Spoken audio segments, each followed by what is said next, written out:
D'accord. Pour commencer, on voulait juste directement aller dans le vif du Ouais. sujet. Est-ce que vous avez les réseaux sociaux et est-ce que vous surveillez les réseaux sociaux de vos enfants? Est-ce que A c'est bien ou pas? Alors moi, j'ai 4 enfants que j'ai fait très tard, donc qui sont, ouais, qui sont pas encore tous très grands.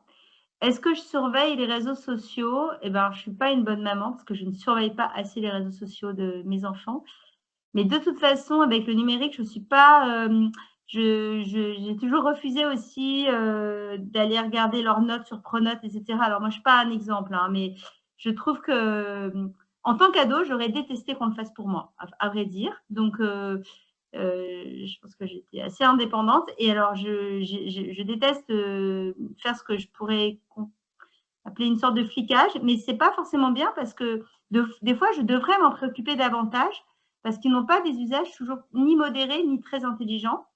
Et ils ont, voilà, donc je sais sur quel réseau ils sont parce qu'ils en parlent. Euh, et ils ont, mes enfants, enfin, jeunes adultes et ados, ont des usages assez communs, c'est-à-dire Snap, YouTube évidemment, TikTok, pas X, parce que pour plein de raisons. Mais voilà, ils sont sur. Et je ne surveille pas suffisamment, effectivement. Non, non, mais je pense qu'il y a des parents qui surveillent davantage. C'est pas surveiller, mais en tout cas, y prêter davantage attention, je pense que c'est intéressant. Mais j'ai quand même le sentiment que c'est une vie qui appartient, enfin, qu'il faut que les adolescents aient une vie qui leur appartienne aussi. Et c'est aussi un peu euh, une grande partie de votre vie se passe sur les réseaux, enfin, quand on est adolescent aujourd'hui. Et du coup, je vois ça un peu comme une violation de quelque chose, une intrusion en fait, que j'aime pas tellement, à vrai dire. Voilà. Donc, moi, quand j'étais jeune, c'était plutôt des lectures, des choses comme ça. J'aurais pas aimé qu'on regarde tout le temps ce que je lisais, ce que j'écrivais, les heures que je passais au téléphone avec des copines, etc. Voilà. Mais c'est bon. OK. Mais il y avait moins de danger, hein, c'est vrai, hein. Je ne sais pas si vos parents surveillent vos réseaux, mais c'est vrai qu'il y avait moins de danger quand même. En fait, il y a des Heu réseaux qui sont sans doute plus toxiques. et du coup, vous pensez que c'est bien que les parents, surveillent, les réseaux sociaux de leur enfant ou vous pensez que c'est vraiment, Alors, on une parle grande de quelle intrusion? tranche d'âge? Amélie, on parle de quelle tranche d'âge? Bah, là, je vais prendre un peu ce qui nous concerne, donc le lycée. Ah, au lycée. Alors, de toute façon, est-ce que, enfin, alors peut-être vous allez dire que je botte en touche, et c'est vrai, mais est-ce que véritablement, quand on est parent, on peut vérifier, lorsque les enfants ont votre âge, ce que vous faites? Bon, j'ai Bah, suffisamment fréquenté les ados pour savoir qu'on pouvait avoir 2 téléphones, 2 comptes, une vie complètement cachée, hem et que, en fait, j'ai même l'impression que plus on est méfiant et moins on engage le dialogue et plus on pousse, les gens à avoir des conduites déviantes, à se cacher et à faire des choses, hem, derrière le dos, quoi, avec avoir des conduites, problématiques. Moi, je préfère engager le dialogue, en parler et être toujours prête, enfin, ce que j'ai toujours dit à mes enfants et aussi aux élèves, s'il y a quelque chose qui vous a choqué, bah, il faut venir le dire tout de suite, quoi, voilà, et on en parle et la porte est ouverte. Hem, Parce que je ne suis pas sûre que, en tout cas, ce qu'on peut faire avec des enfants très jeunes, on puisse le faire avec des grands ados, jeunes adultes, quoi. C'est-à-dire, si vos parents vous empêchent d'aller sur TikTok, et que vous avez envie d'y aller, globalement, vous allez trouver une solution pour y aller. Oui. Enfin, j'imagine, de toute façon, vous avez une dextérité avec le numérique, avec les outils, qui dépasse, beaucoup de celles de vos parents, souvent, donc bon, je ne sais pas. Mettre en garde, expliquer les enjeux, ah bah, par exemple, vous voyez, par exemple pour, on va prendre l'exemple de X, bon, Twitter. Bon, moi, quand Twitter est passé, aux mains, d'Elon Musk, on a eu une conversation avec mes enfants, et mes nièces d'ailleurs, heu et d'un commun accord, ils ont arrêté. Enfin, je veux dire, voilà. Mais c'est parce que c'était une question de valeur, là. Et donc on en parle, il faut en parler, mais donc quand vous parlez de réseau, vous parlez pas, de sites problématiques ou vous parlez de réseau, c'est-à-dire juste ce qui met en communication les gens, quoi? Oui. Bah, Ouais. de tout ce qui est, pour le coup, Instagram, Snapchat, même, Oui, Telegram, oui. Messenger, des trucs comme ça, toute, Mais on parle pas de plateforme, YouPorn, on parle pas des trucs comme ça. non, Non. Non, parce que ça c'est autre chose, vous voyez? oui. Les réseaux, c'est ce qui met en fait en communication, quoi. Voilà. Ouais. Donc moi je ne pense pas qu'il soit utile et même, possible pour des parents, d'empêcher des réseaux, des leurs enfants d'avoir accès à des réseaux, au lycée. Je crois pas, je crois que c'est illusoire. Hem mais c'est vrai que chacun voit les choses de son côté, hein, j'ai pas de leçon à donner. Mais en tout cas, j'ai vu tellement d'ados aller là où on leur disait de ne pas aller, que ça me fait douter. Ça me fait douter, voilà. Et en tout cas, si on veut pas que les ados y aillent et parfois on a raison, il faut expliquer pourquoi, quoi. Il faut expliquer Mmh. pourquoi. Et puis chacun doit faire aussi ses expériences, des réseaux et heu par exemple, l'exposition aux réseaux et le fait de poster parce que bon, les réseaux, c'est une chose, mais le fait de poster des choses problématiques sur les réseaux. Tous les parents et j'espère, mettent en garde leurs enfants contre, le fait d'envoyer des nudes, des choses comme ça ou des choses complètement ou de voyer des phrases dans l'emporte-pièce. Moi, j'ai eu des exemples d'élèves qui avaient, vivement réagi et de façon un peu outrancière, sur les réseaux et qui se sont retrouvés dans une situation, après de bashing où tout le monde leur tombait sur le dos, quoi, vous voyez? On leur avait pourtant dit, je suis sûre que ça leur avait été dit. Malheureusement, à un moment, ils n'ont pas pris la bonne décision. Bah, moi, je préfère toujours être dans une attitude d'ouverture de façon à ce que les élèves ou les enfants viennent vous voir pour qu'on puisse ensemble récupérer les choses. Parce que si vous avez complètement fermé la porte, le jour où ça se passe, eh ben, l'élève, il se sent complètement seul ou l'enfant se sent seul, il n'ose pas venir demander de l'aide, en fait. Et donc, c'est pour ça qu'il faut pas, je pense qu'il ne faut pas trop fermer les portes. Parce que combien de jeunes sont venus nous voir pour nous dire qu'ils avaient fait une grosse bêtise. En l'occurrence, des jeunes filles qui avaient envoyé des photos d'elles à moitié dénudées ou alors qui avaient fait des réflexions complètement euh, inappropriées et qui se sont retrouvées dans des histoires. Si ils n'avaient pas imaginé que la porte serait ouverte et qu'on pouvait les entendre, ils ne seraient pas venus, quoi. Ils seraient restés avec leur histoire complètement, enfin, qui les mettait en danger. Voilà. Donc bon, voilà. Moi, Et je du suis pas coup tout à fait dans une attitude de fermeture, quoi, et en tout cas d'interdiction. est-ce que vous pensez, que, la sensibilisation, que ce soit faite par l'école ou par les parents, ça aide Mmh. vraiment à ce que les, adolescents soient du coup plus, à Vigilant. moins tentés à faire, bah, justement envoyer des nudes, tout ça? Moi, je pense qu'il y a une chose, c'est il faut, que les adultes se positionnent, et effectivement les mettre en garde. Alors, c'est l'école, c'est les parents, il y a d'autres, il y a aussi des campagnes aussi, qui sont organisées. Bon, voilà. Mais ce qui marche le mieux, c'est quand leurs pères leur disent. Voilà, voilà. C'est-à-dire que quand, des jeunes, témoignent, racontent leur expérience, bah, en fait, la parole n'a pas la même valeur et c'est normal. Et ça marche pour plein d'autres choses, hein, aussi, ça marche aussi pour l'orientation, ça marche, c'est 1000 fois plus utile de faire venir des anciens élèves qui sont étudiants pour parler de leur expérience, que de faire venir des professionnels bon, qui sont quand même assez décrochés de ce qu'ils ont vécu, pendant leurs études, post-bac, quoi. Donc en fait, le témoignage d'un père, c'est essentiel et si ça a été préparé en amont par la parole d'un adulte, c'est très bien. C'est mieux, ça peut être repris aussi après par la parole d'un adulte.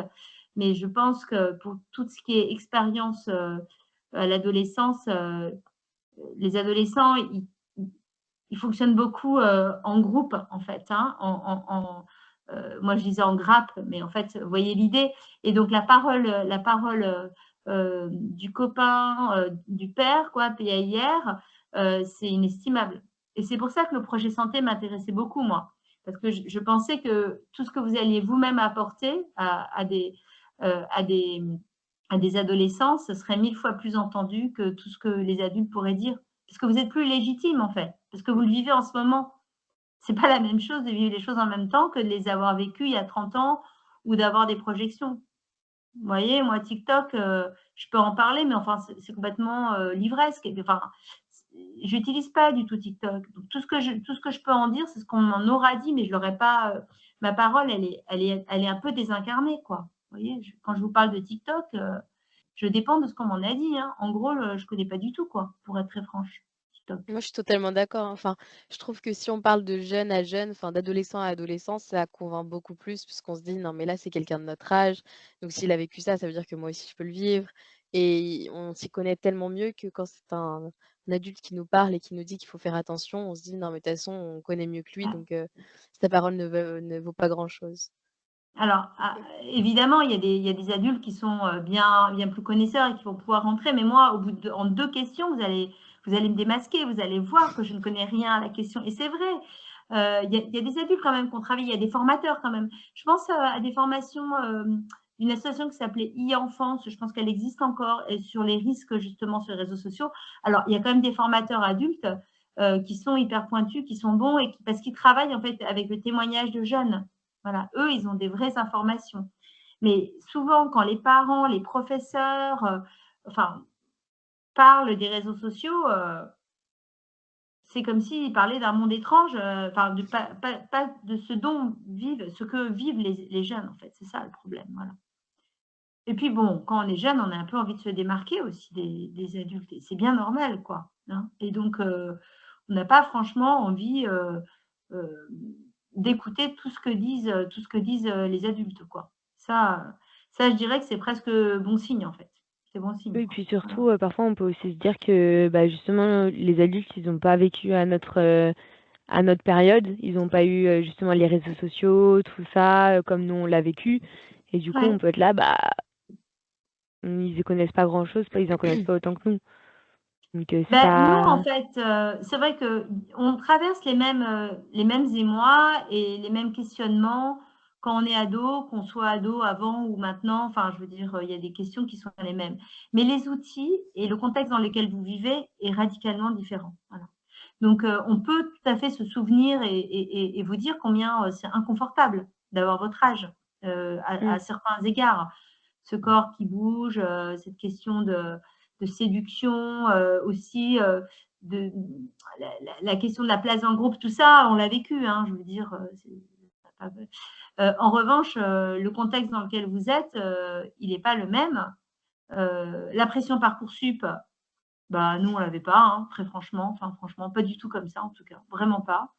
La question des réseaux et de l'exposition aux réseaux, on l'avait pas non plus.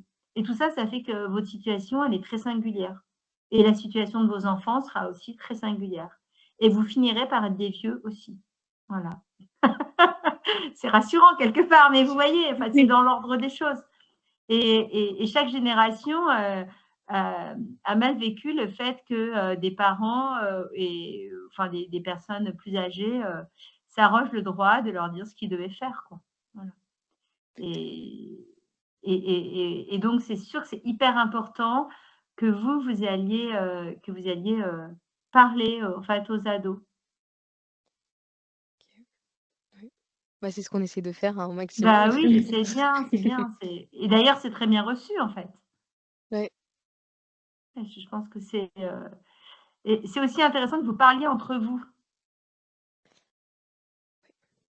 Et je pense que ça ne manque pas de Non. parler Non. entre vous. Non, non, non, non. Ça Mais c'est parfois plus difficile de parler des choses qui comptent vraiment, quoi, en fait. C'est ça. C'est-à-dire que bah, on ose moins parler de sujets sensibles à des gens qu'on connaît, mais qu'on n'apprécie pas forcément.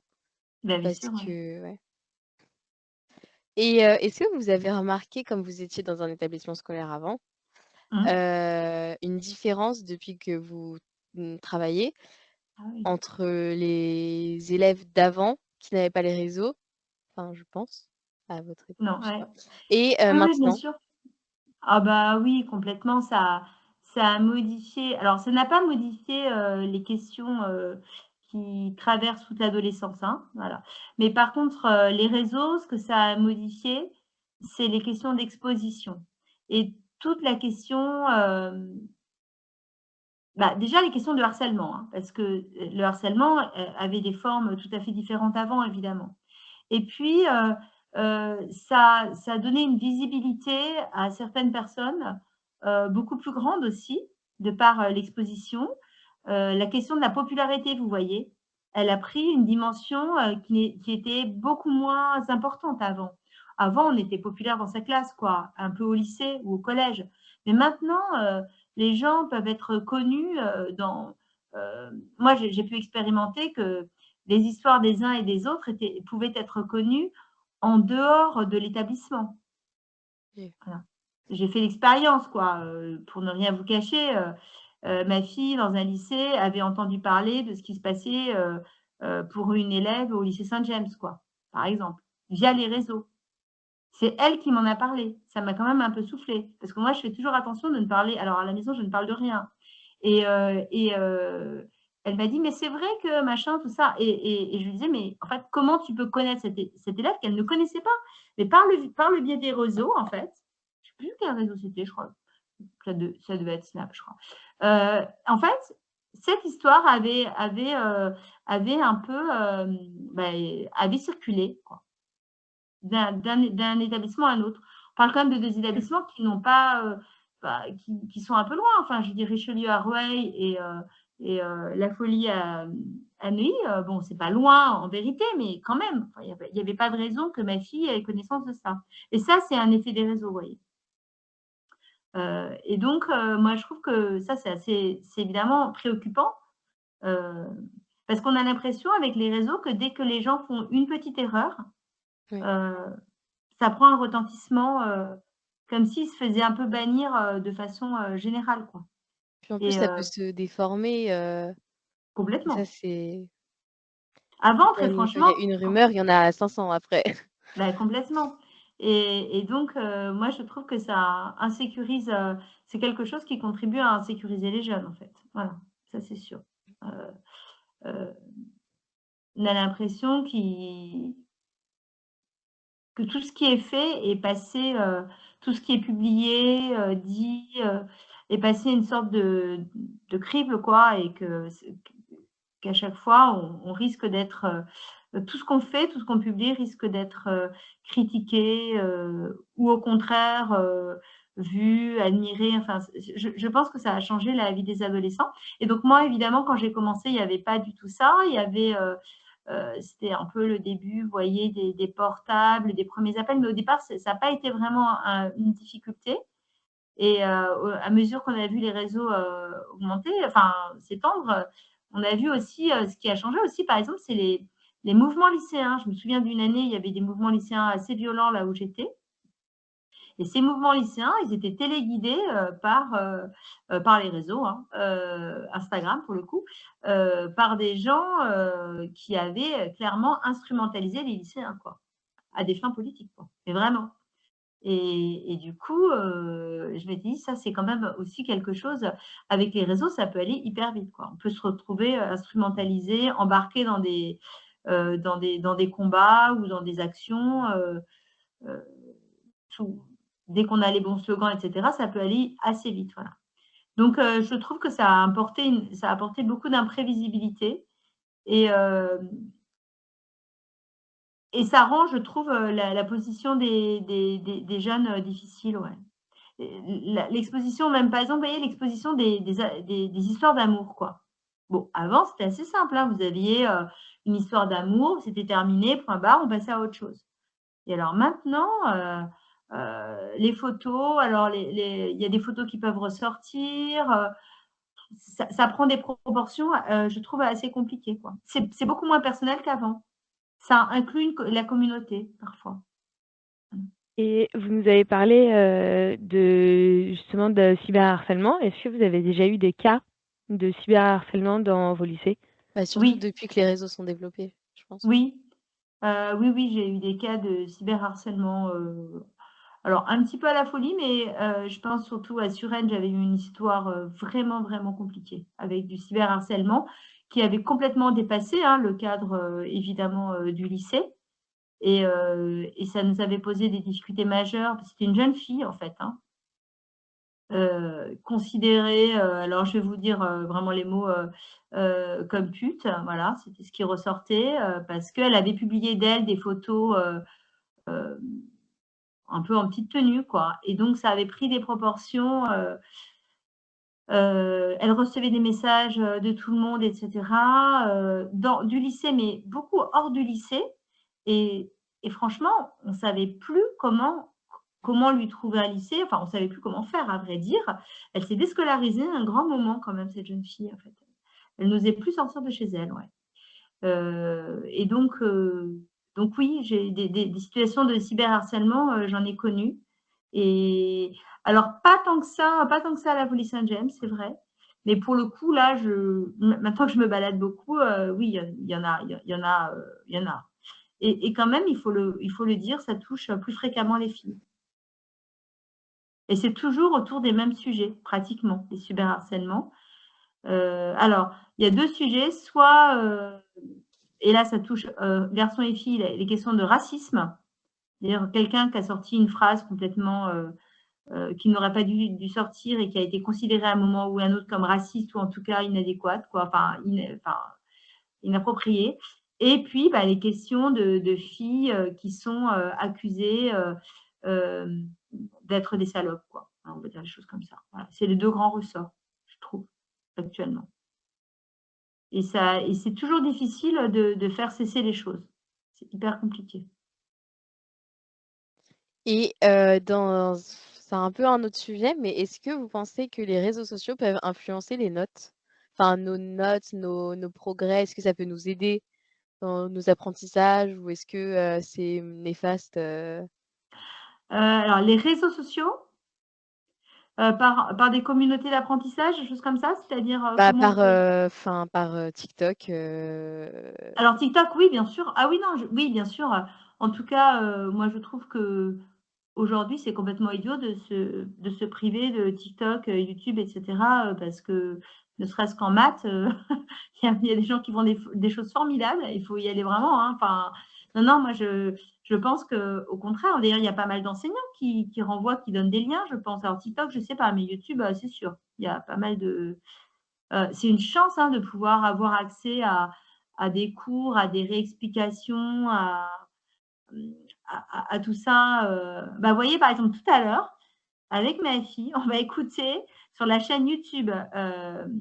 de la Bibliothèque, nationale, enfin, c'est de France, un truc sur, c'est Hélène Dorion qui fait une, une conférence. Vous savez, elle est au bac français, elle est au programme du bac français, Hélène Dorion, Forêt, je ne sais pas si vous l'avez eu l'année dernière? Je ne sais pas si vous l'avez fait, Hélène non. Dorion, non? Bon bref, elle est au programme, et donc bah, du coup, d'avoir accès à ça, c'est génial, quoi, parce qu'elle va expliquer, en 1 heure, elle va expliquer un peu, comment elle écrit de la poésie et cetera. Ça, c'est quand même, pédagogiquement quelque chose, qu'on n'avait pas avant et qui est génial, quoi, franchement, ça c'est super. Donc oui, il y a des bonnes choses, et puis sur TikTok, il y a quand même plein de profs ou même d'étudiants qui réexpliquent des choses, quoi. Oui. Ça, je pense que franchement, c'est un plus, quoi. Ça, c'est Et je pense aussi que vous pensiez à vous entraider entre vous aussi, Anouk, c'est ça? Moi, je partais pas sur cette question, mais ça peut aussi l'être, enfin, Ouais? après, enfin, moi, je trouve aussi qu'il y a des effets néfastes Oui? dans le cadre scolaire puisqu'on peut, enfin, facilement devenir addict et donc Oui. oublier de travailler et préférer rester sur le téléphone et procrastiner. Mais non, mais c'est sûr qu'il y a plein d'effets positifs et souvent les adultes n'y pensent jamais parce que c'est: «Ah non, mais tu es sur les réseaux, non, mais tu travailles pas, c'est pas vrai, tu fais pas ça, tu fais pas des maths, là, c'est pas possible, tu fais autre chose». Et enfin, ils comprennent jamais en fait que c'est aussi un moyen de, enfin, on apprend pas mal de choses quand même venant des réseaux. Ça peut être parfois des informations qui sont fausses, mais enfin, concernant le cadre scolaire, souvent c'est des professeurs et tout, enfin, ça peut vraiment nous aider. Heu, Bah, en fait, c'est compliqué pour nous, d'estimer à leur juste valeur, les réseaux et tout ce qui s'y trouve, parce qu'on n'a pas grandi avec, quoi. Et donc on a toujours une suspicion, les adultes en tout cas, hem, que vous êtes en train de jouer. D'ailleurs, très souvent on dit: «Mais arrête de jouer». oui. Parce que pour nous, dans une vision assez simpliste de la chose, en fait, d'un truc qu'on maîtrise pas complètement, à vrai dire, Si vous êtes devant votre écran et que vous avez l'air hyper passionné, c'est parce que, vous êtes en train Oui. de jouer, quoi. En fait, c'est ça, quoi. Voilà. Et c'est beaucoup plus complexe parce que finalement, sur les réseaux, on peut faire tellement de choses, en fait. Tellement de choses, quoi. Et donc, non, mais c'est vrai que, hem, c'est pas évident. Par contre, c'est sûr quand même qu'en bon adulte, je dirais que passer, toutes ces journées sur un ordi, enfin sur un ordi ou sur un écran, ça me semble pas être une super idée quand même. Oui. Voilà, mais bon, en tout cas sur les réseaux, on peut faire plein de choses, on apprend plein de choses. Oui. Bon, voilà. Et Pas que des choses géniales non plus d'ailleurs, à vrai dire, il faut faire quand même un peu le le tri. tri. Ouais. Ouais. Et est-ce que vous aurez enfin, si vous auriez eu la possibilité, est-ce que vous auriez supprimé les réseaux sociaux dans l'enceinte de enfin, je sais pas comment on aurait pu le faire, mais heu, Ah! je sais pas, Non. Non, mais il y avait aussi, la question du téléphone portable. Je sais qu'il y a un gros, oui, non, voilà. c'est vrai que toutes les enquêtes montrent quand même et on est actuellement sur la semaine du cerveau, vous savez, c'est la semaine du cerveau actuellement. Donc il y a pas mal d'émissions en ce moment qui rappellent, justement qu'on ne peut pas faire 2 choses en même temps. C'est vrai, que le cerveau ne sait pas, écouter 2 conversations en même temps et faire 2 tâches en même temps, c'est vrai. Et donc les l'utilisation des réseaux et des écrans, ça disperse beaucoup et ça empêche de se concentrer, ça, c'est une réalité. Est-ce que j'aurais interdit si j'avais pu, les réseaux? Oui. Non, parce que la question, c'est pas les réseaux en eux-mêmes, c'est le temps qu'on y passe et Mmh. le fait de vouloir faire 2 choses en même temps. Voilà. Ça, par contre, je pense que les téléphones en classe, c'est tout à fait impossible. Voilà, enfin, on est vraiment incapable en même temps de regarder un téléphone portable et tout en écoutant un cours qui demande, beaucoup de concentration. Ça, j'en suis persuadée, ouais, c'est sûr. Bon. Mais je sais, hein, j'ai des élèves qui m'ont déjà dit qu'ils arrivaient tout à fait à faire les 2, mais ça, j'y crois pas du tout, quoi. Je pense que la dispersion, enfin, que l'attention ne se partage pas et que le résultat, c'est qu'on fait 2 fois moins bien les 2, quoi. Bon, Mmh. mais non, mais j'aurais pas interdit les réseaux parce que je crois pas que la question soit l'interdiction des réseaux. OK. Et Amélie, tu as ton micro coupé, tu veux pour les Désolée. intelligences Non, non. artificielles? Oui, je voulais vous demander, ce que vous pensiez des intelligences artificielles et Ouais. s'il faut apprendre aux élèves à bien savoir l'utiliser? Alors Pour nous aider à l'école ou moi, je les utilise beaucoup aujourd'hui. Parce que ça fait gagner un temps, infini et que de toute façon, ça s'est imposé, complètement à nous et que les intelligences artificielles sont maintenant, quelque chose, vraiment d'essentiel. Moi, je pense qu'il faut apprendre à les utiliser. Il faudrait apprendre, rapidement aux élèves à faire des prompts intelligents pour trouver, les bonnes choses et nourrir intelligemment, l'intelligence artificielle qu'on utilise, vraiment. J'espère, vous savez qu'on a une intelligence, artificielle française qui s'appelle Mistral, qui a été, un peu, enfin, qui est sûrement celle qu'on va le plus utiliser dans l'éducation nationale et en la nourrissant intelligemment et donc non mais moi je pense aujourd'hui que comme ils font en Estonie, il faut absolument, utiliser complètement les intelligences artificielles, évidemment, évidemment. Ça veut dire qu'il faut réfléchir à notre façon d'enseigner et à ce qu'on demande aux élèves. C'est sûr que si on demande aux élèves de faire une dissertation et en leur disant surtout n'utilisez pas les intelligences artificielles et qu'ils font ça chez eux, il faut être complètement idiot pour imaginer qu'ils vont pas l'utiliser. Enfin, et ils ont raison de l'utiliser. En revanche, il faut presque faire le travail par l'intelligence artificielle et demander aux élèves de critiquer ce qui a été fait. Il faut maintenant vraiment les utiliser, les intelligences artificielles, et les utiliser à bon escient, évidemment. Mais en tout cas, l'école ne peut pas faire sans intelligence artificielle. Et il y a beaucoup d'enseignants qui l'utilisent et intelligemment aussi, hein, vraiment. Non, non, moi je pense que de toute façon, vous allez beaucoup les utiliser dans votre vie professionnelle. Donc autant les maîtriser et puis ne ne pas perdre le fil, quoi, parce qu'elle n'arrête pas de s'améliorer. Donc, il faut vous y mettre maintenant pour comprendre comment ça fonctionne. Il faut bien comprendre comment ça fonctionne. Moi, j'aimerais bien que l'école explique davantage comment fonctionnent les intelligences artificielles et à quelles conditions on peut les utiliser. Voilà. Et Mais oui, non, mais bien sûr. vous n'avez pas peur qu'on devienne dépendant et qu'on ne sache plus rien faire par nous-mêmes Bah, si, bien sûr, c'est une grosse crainte que les gens aient besoin de cette béquille tout le temps. Néanmoins, elles se sont imposées à nous, en fait, et on ne peut pas faire comme si elles n'existaient pas. Pour le coup, vous voyez, c'est comme si vous décidiez, vous disiez: «Ah bah, moi, je n'utiliserai pas la calculatrice quoi qu'il arrive». Bah, ça va pas tenir longtemps, en fait, parce que c'est pas possible. C'est quelque chose que vous avez une fois qu'on a un outil technologique, à portée de main, soit on est dans une démarche comme les mormons et c'est une démarche qu'on peut entendre, hein. On se retranche et on décide de ne pas les utiliser, mais ça doit être collectif, c'est pas que vous. Soit on les utilise et il faut les utiliser à bon escient. Mais je pense que ça va évidemment faire bouger l'école et évidemment. Mais c'est sûr que je pense que pour les professeurs, c'est très compliqué actuellement. C'est très difficile, aujourd'hui pour les enseignants de faire avec l'intelligence artificielle, en tout cas. Oui, et c'est sûr que le travail qu'on donne à la maison, il doit en tenir compte. Il doit en tenir compte, oui. C'est pas facile. Et est-ce que vous pensez que c'est une bonne idée désolée, on a déjà posé ces questions.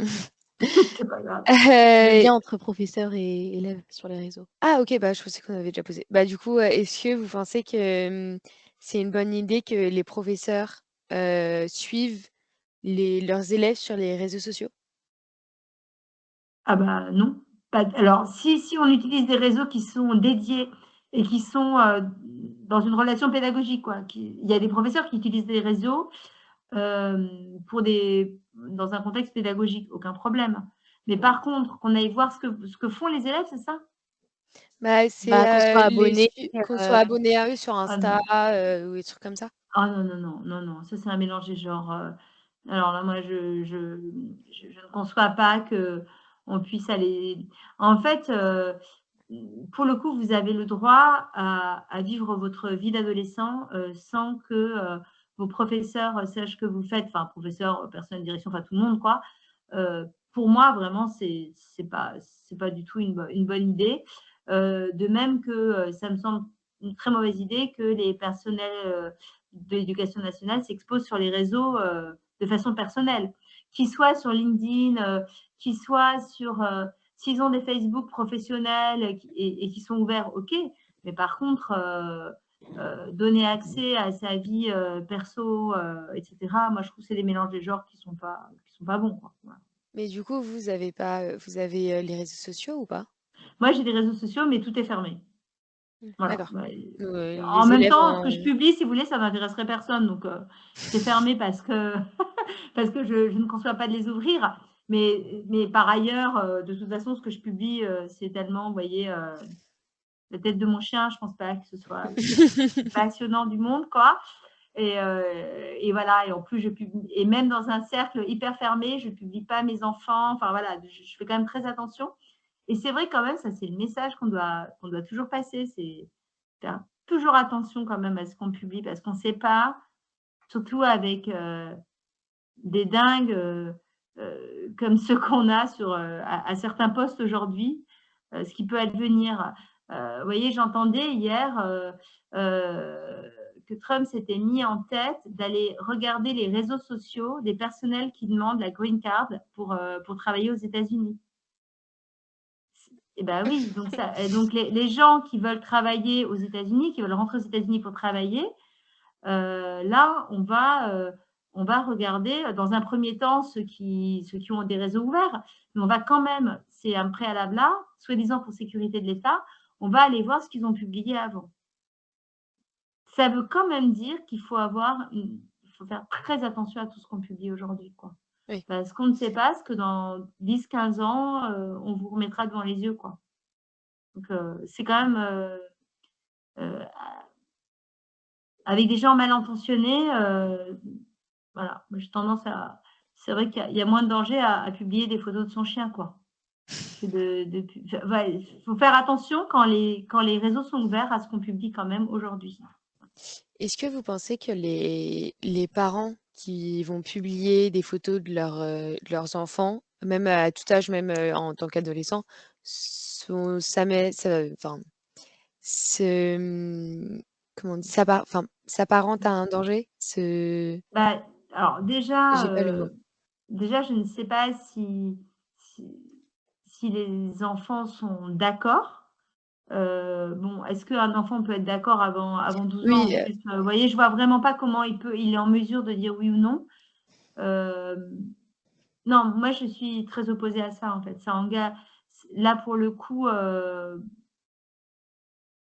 je comprends pas très bien qu'on publie des photos, de ses enfants et de façon générale de son intimité, et sans surtout l'autorisation, de ses enfants. Mais l'autorisation, elle est pas forcément éclairée en plus parce que, est-ce que quand on a 12 ans, on se rend compte, de ce que ça peut faire, mmh, ce que ça peut représenter?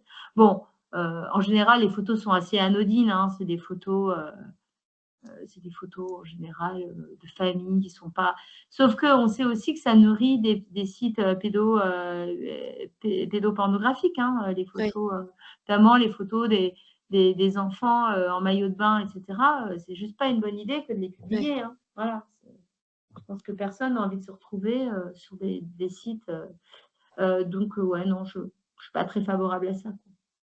Et pour le coup, alors à l'école, on fait hyper attention à ça. Il y a des demandes d'autorisation dans tous les sens et on fait quand même très attention à ce qu'on publie, tous les établissements scolaires font quand même extrêmement attention. Enfin, vous souvenez, à chaque fois qu'on publie quelque chose, il y a des formulaires à remplir et cetera et c'est Oui. c'est vraiment normal, hein, c'est la moindre des choses, quoi, c'est la moindre des choses. Et c'est vrai que des fois, je me dis: «Bah, nous, on se fait remplir 12 000 trucs» et puis il y en a d'autres des jeunes qui publient des photos, dans tous les sens, bon, voilà, mais c'est Et normal. pour conclure, comment vous voyez le monde et oui, enfin le monde dans Avec 10 ans, les avec le développement encore des réseaux sociaux? Heu, Mais moi, je pense que la question, c'est pas, enfin, les réseaux sociaux, ça amplifie quelque chose, mais la question, c'est vraiment l'utilisation des réseaux sociaux et là, effectivement, bah, je suis quand même un petit peu inquiète, de constater qu'on peut effectivement utiliser les réseaux sociaux, aussi, vous voyez, aussi bien là, en Roumanie pour essayer heu enfin, les réseaux sociaux ont été complètement instrumentalisés, pour modifier, le résultat de l'élection présidentielle.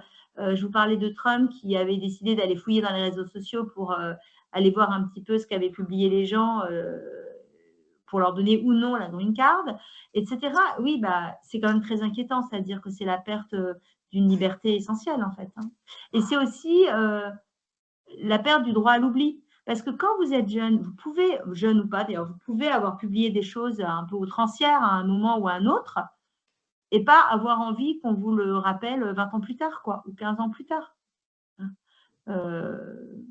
Bah ça, vous voyez, c'est quelque chose qui s'est un peu perdu, quoi. Je pense que quand vous publiez des choses, il faut avoir maintenant en tête, que cette chose peut vous être renvoyée, ensuite. Enfin, je ne sais pas si vous avez en tête aussi, le film, le film sur la transsexuelle, au Mexique là, comment elle s'appelle? Emilia Pérez. Vous l'avez pas vu? Je ah, sais il pas, a bon gagné bref. les Oscars, Ouais, bon, en fait, la personne transgenre qui a joué, dedans avait publié des tweets, complètement, apparemment racistes et cetera et ben, ça a complètement fait basculer le destin du film et ils n'ont pas du tout eu les Oscars qu'ils auraient dû avoir avec une montée de boucliers qu'on peut comprendre, hein. Mais ça montre la puissance des réseaux sociaux quoi, quand même, en oui. fait. Bah, ça Voilà. peut détruire une, Ça peut réputation détruire entière, vraiment juste avec un tweet. donc heu, donc ça, je trouve que c'est vraiment un élément nouveau et de mon point de vue, en termes de liberté, ça m'inquiète, ouais, ça m'inquiète fortement même, fortement et ça incite en tout cas à la vraiment à la méfiance et au fait de peser ce qu'on fait, quoi. Donc vous pensez que les réseaux sociaux, dans 10 ans, ça va réduire notre liberté? Même encore aujourd'hui? Même aujourd'hui? Surtout pour les Bah, adolescents? je trouve que c'est souvent utilisé à charge contre les personnes, en fait. C'est ça qui m'inquiète un petit peu, voilà. OK. Et que c'est toujours très facile d'aller retrouver des choses que les gens ont publiées en les sortant de leur contexte. Vous voyez, ça peut aussi être, c'est assez facile en fait d'aller chercher des propos, des échanges, euh, de les sortir de leur contexte et de faire passer les personnes pour ce qu'elles ne sont pas. Voilà. Et Oui. donc, je trouve que quand même, en ça, c'est vraiment une menace. Pour moi, c'est une vraie menace, quoi. Ouais, OK. ouais. Bon, mais c'est pas très positif ce que je vous dis, mais c'est aussi pour dire que quand même, en fait, c'est très incertain ce que ça va devenir, quoi. Mais dans des mauvaises mains et ben, ça peut être, vraiment instrumentalisé et permettre et mettre des gens en danger, en tout cas, c'est sûr.